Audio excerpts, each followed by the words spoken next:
There are many different techniques for traditional and industrial fishing depending on the species being caught. Whether it is recreational fishing or professional fishing, the basic tools can be used actively by hunting the fish, guns, trawls, drag nets, or passively by waiting for the fish to come to the equipment, traps, lines, nets. A trawl can catch large numbers of fish and even schools of fish offshore, while the size and habitat of other species requires them to be caught individually.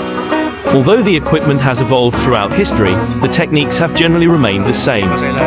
For example, sardine fishing has been common since ancient times and has evolved very little. There are two types of nets used: gill nets, in which the fish are caught by the gills, and seine nets, which encircle the school of fish, thus trapping the fish. The advantage of seine nets is that they catch live fish. The fish are then hauled onto the boat using a dip net, a type of scoop-shaped trawl. This practice is common in industrial fishing, supplying international markets, as well as in traditional fishing, providing food for local fishing populations. Trawl fishing is another type of fishing that uses a net and involves dragging a funnel-shaped net, trawler, behind a boat, trawler, thus catching the fish as it passes. Midwater trawls catch fish such as tuna, mackerel and anchovies, while bottom trawls catch species that live close to the seabed, such as cod, mullet or haddock. Octopus fishing exploits the natural tendency of this cephalopod to hide in holes on the seabed. Small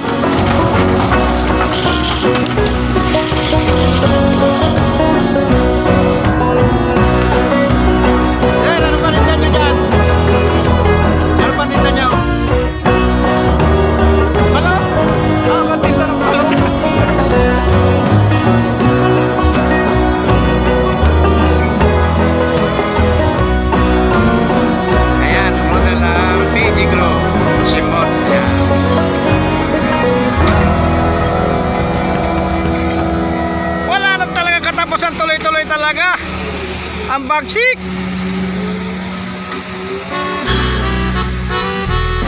Ayun ang tunay na mabagsik, walang sombrero.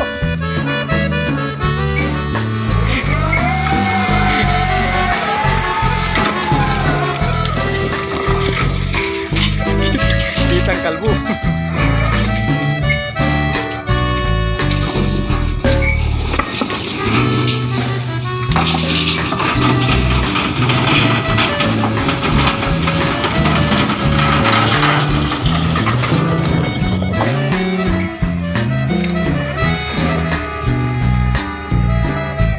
Parang hindi nababawasan, no?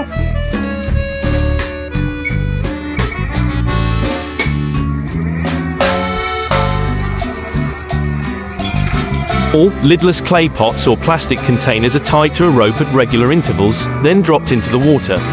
The receivers act as a trap and are collected after a few days. Eel traps use the same principle. Whether caught in the Arctic or Lake Geneva, Arctic char is caught using a pole with a line weighted with bait.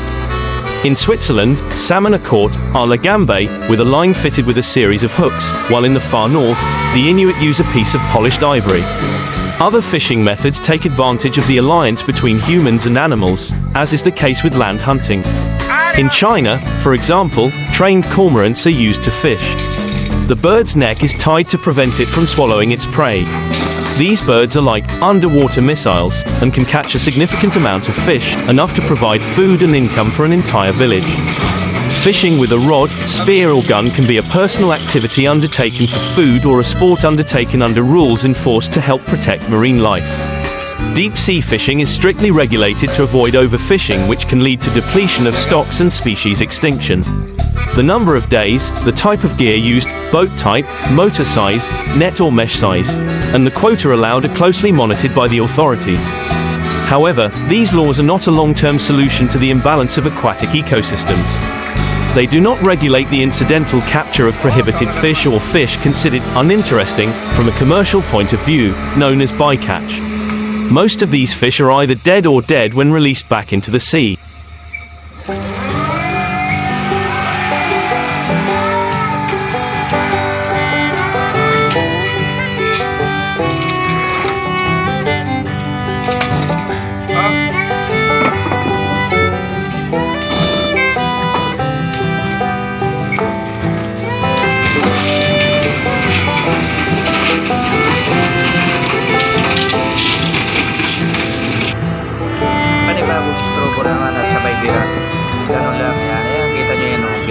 para mapuno yung salok, mga kajimba. Ayan. Ayan ang mga salok. Ayan, puno-puno mga kajimba, no?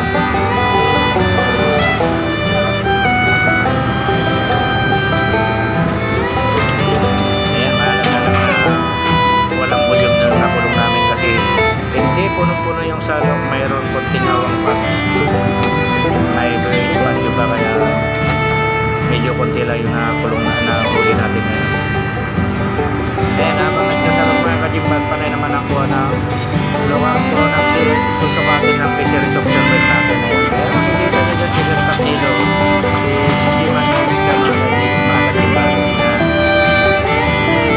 Kasama natin lagi si Capilo.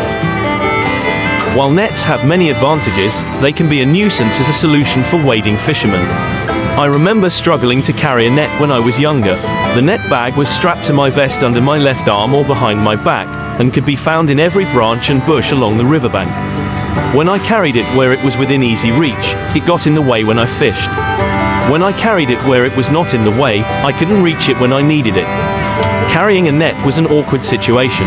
Then I learned about the brookie, made by Broden, a company famous for its oiled wooden nets. The brookie was about 13 inches long and advertised as holding a 20-inch fish due to the size of the net bag. Perfect, small to carry, and able to hold a big fish. I remember the first time I used it to catch a big fish. I brought the fish close, pulled the net out, and just stared at it. The opening was about 6 inches wide, the fish was about 17 inches long. Not a good fit. To get the fish in the net properly, I would have had to fight to the death. I stared at the stupid thing for a second longer, then dropped it, couldn't throw it away because it was attached by magnet, rubber band, more on that later, and caught the fish the old-fashioned way. Never used that net again. Lesson learned. You don't usually need a net when you're fishing. Most of the fish we catch can be quickly brought to hand and released easily. But when you need a net, you need a net. Not a small piece of gear designed to be portable, but a net that can easily catch a thrashing 18-inch fish. The larger the opening, the more effective the net. And that's the problem. The larger the fly fishing net, the more difficult it is to carry.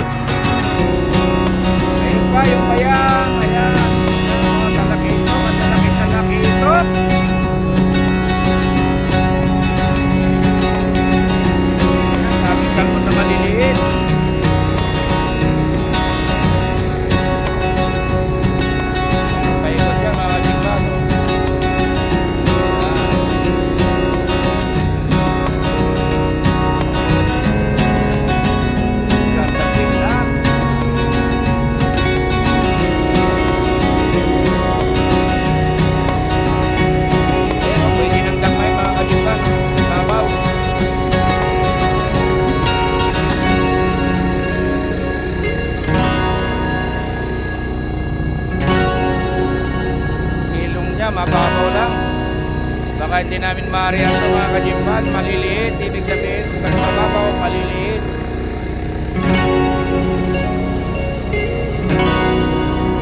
Yan o, wow,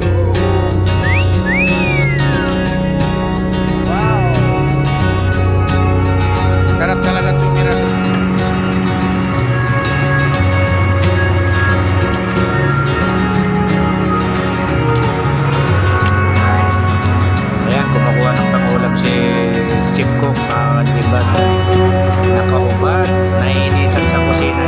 Purse nets target a specific school of fish once a school has been identified, resulting in extremely low bycatch. Sometimes fishing boats will deploy floating objects such as large rafts or floating tanks to attract fish, the fish's preferred structure.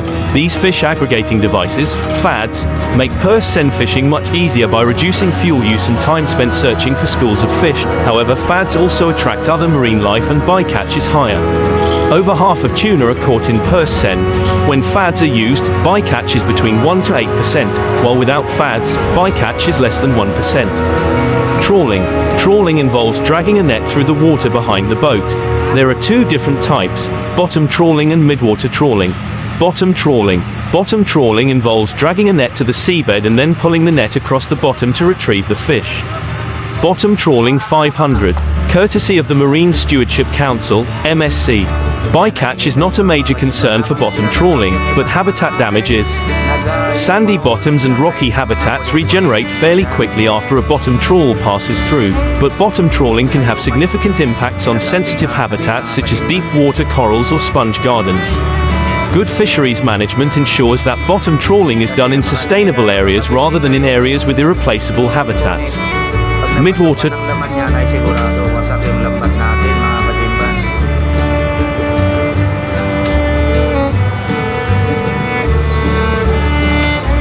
Pangatlong salo ay yan, ganun pa rin. Parehas lang yung una at pangalawa mga kajimban. Medyo konti lang ang laman nito, diferensya.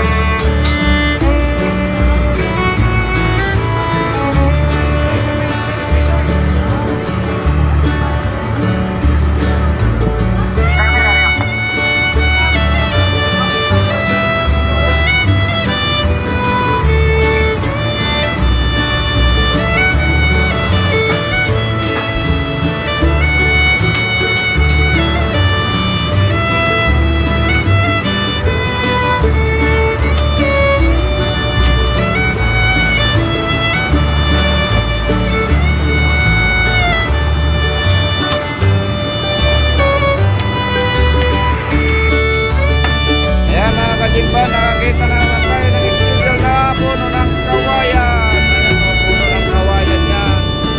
At yan yung mga silong niya na maliliit. Nagkikimarites sa ilaw ni Jimban. Dahil maliliit, mga salmon, talakitok, tilapia, makul. trawling. Midwater trawling pulls a net through the water from the bottom. Bycatch is low. Gill net. A gill net is set up as a wall with holes in it. Fish accidentally swim into it and become trapped. Gill nets do not require large motorized boats, so they are often used in less developed areas of the world. Gillnet 500, courtesy of the Marine Stewardship Council, MSC. Grill nets have the most bycatch of any type of fishing net, but their use is declining. Gill nets can be sustainable in some situations. For example, when salmon congregate at choke points that can be stopped without affecting other species. Gill nets that are not set in a specific location and drift with the current are called drift nets. These nets also have serious bycatch problems. Line fishing. Long line. A long line is a very long line, with a hook spaced several feet apart. They can be many miles long. Line fishing 500. Courtesy of the Marine Stewardship Council, MSC. Bycatch in longline fishing varies greatly depending on the fishery. Halibut longlines in Alaska have very little bycatch, while tuna longlines have about 20% bycatch.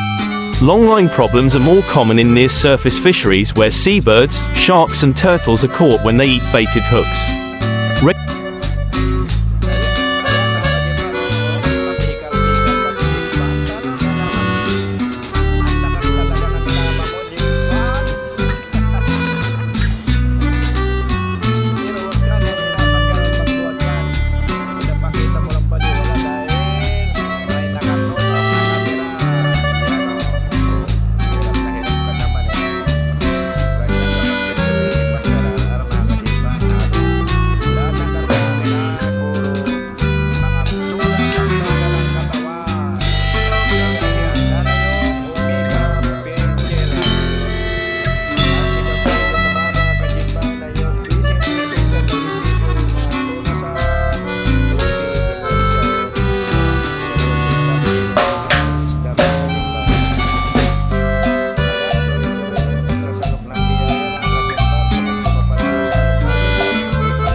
Regulations are better in more productive countries where fisheries managers can require specialized hooks and weights to reduce bycatch. Pole and line. A rod and line that can catch individual fish. No bycatch. Pole and line 500. Courtesy of the Marine Stewardship Council, MSC. Shellfish harvest. Dredging. Dredging is similar to bottom trawling, but instead of a net, a metal rake is dragged across the bottom to collect shellfish and mollusks buried in the substrate, such as scallops, clams or mussels. Dredging 500. Courtesy of the Marine Stewardship Council, MSC. Bycatch is low, but the same considerations apply to bottom trawling. Good fisheries management ensures that dredging is done in areas of sustainable sand rather than in areas with irreplaceable habitat. Traps and jars. Traps and jars are primarily used to catch invertebrates such as crabs and lobsters. Traps or jars are dropped onto the bottom with bait to attract crabs and lobsters. Once they crawl inside, they cannot escape and are pulled back to the surface when the fisherman returns.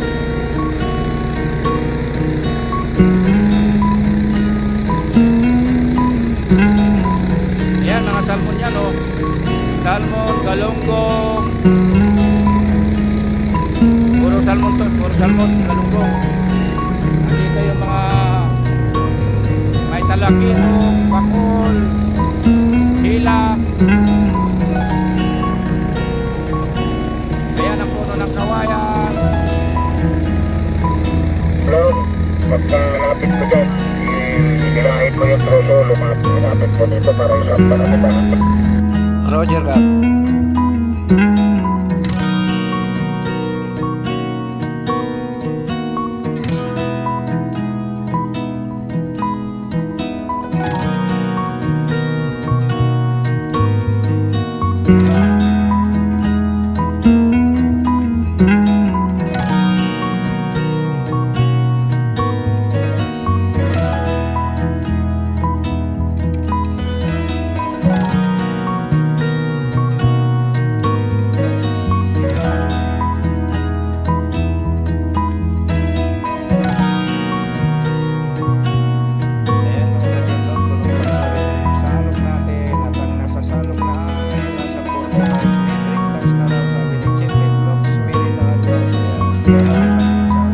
Modern cast nets range in radius from 4 to 12 feet, 1.2 to 3.6 meters.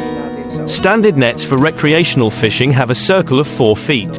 Weights are typically distributed around the edge of the net at about 1 pound per foot, 1.5 kilograms per meter.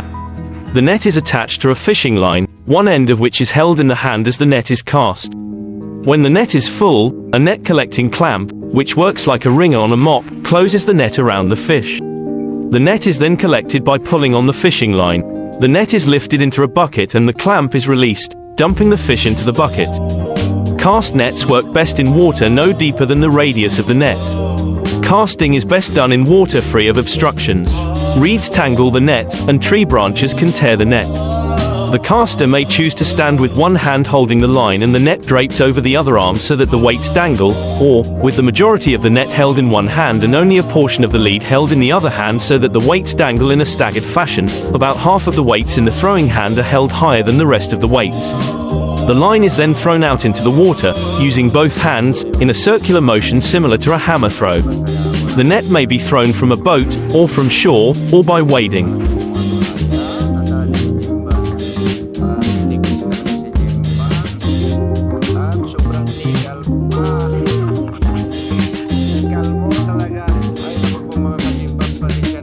Tapos yung pagsasalok natin at malulubat na kasi na naman yung cellphone ko. Hindi ko na-charge mga kajimban, nakalimutan ko talaga naman, sayang. Tuloy-tuloy pa naman sana pagsasalok ng biyaya, pero ang estimate nito mga kajimban ay nasa 75 metric tons lahat mga kajimban. Lubat na cellphone. Pasensya na. Thank you for watching. God bless us all.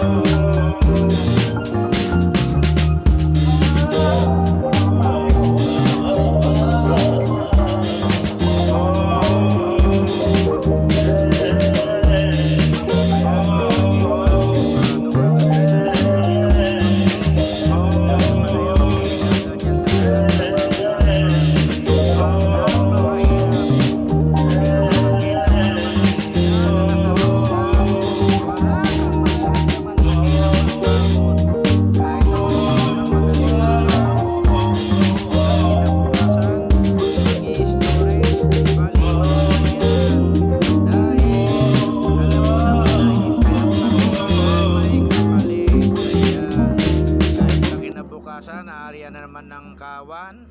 Wala. Fish are delicate creatures. Aquarium fish, which are usually smaller, are often at risk of injury during the process of chasing and netting. Netting can cause scratches and cuts and can also damage fin rays, damage and remove scales. Another aspect is that netting tends to damage the protective mucus layer that covers the fish. The mucus on the body of a fish is important for the survival of the fish in the water. Anglers and aquarists alike know that fish are slimy. This is all thanks to the mucus layer that protects the fish's body.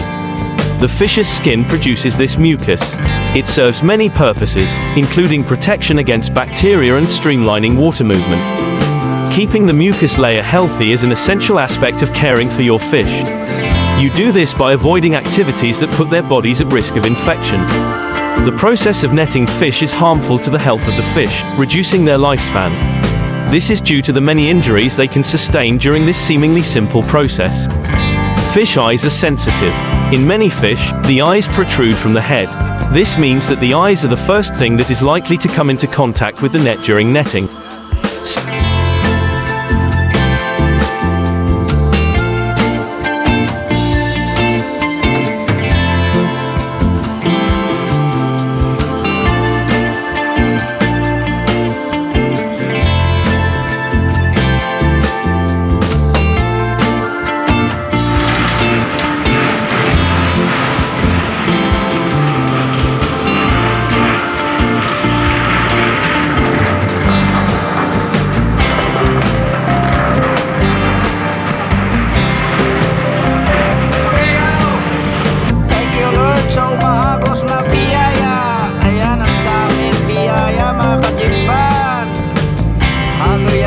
Malalaking skipjack at yellowfin. Ayan, ang gandang quality.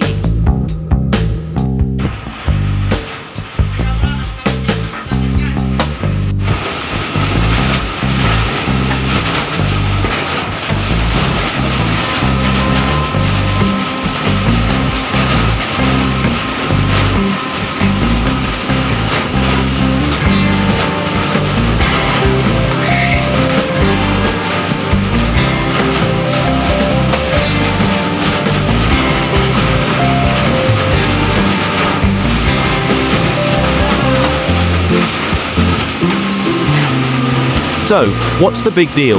Fish eyes don't have protective covers, like humans. This makes them more susceptible to injury than other parts of their bodies. Fish in tanks and aquariums often get injured when they bump into obstacles. Netting is often a chase and catch situation. This means that the eyes are likely to get caught in the commotion and get injured. A condition called pop eye is common in newly caught fish. This often leads to infections that can cause blindness and often death, which is another reason why we shouldn't use nets to catch fish.